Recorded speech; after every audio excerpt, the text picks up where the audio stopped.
When you first came up with the idea for Spanx in 1998, you were working in sales and also at a side gig as a stand-up comic.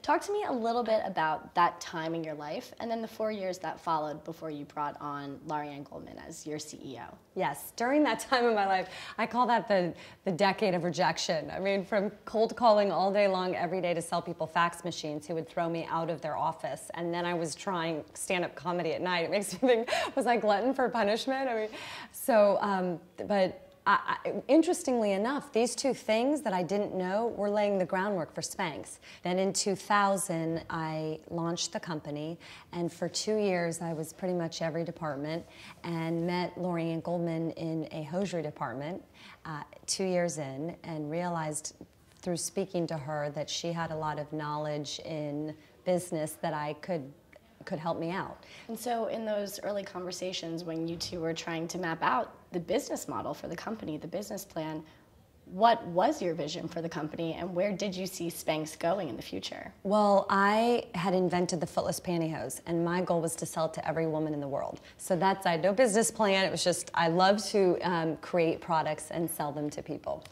And I quickly decided and realized that I was inspired to move into all categories of fashion eventually, because there was so much opportunity to make things more comfortable, fit better, feel better, and Lorianne felt the same way.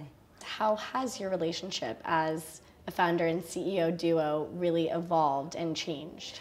It's very similar. I mean, 11 years later, her strengths are her strengths and my strengths are my strengths, and we complement each other well. We're a very good balance.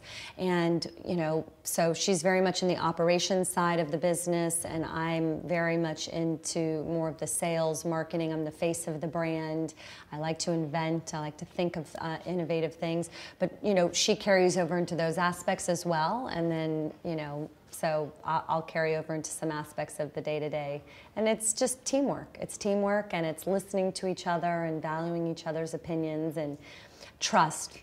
So as the inventor who is working at the company, talk to me a little bit about what Spanx fans and Spanx customers, either men or women, and your new global customers can expect in the future. Well, I always say I want to invent a comfortable high heel and then retire.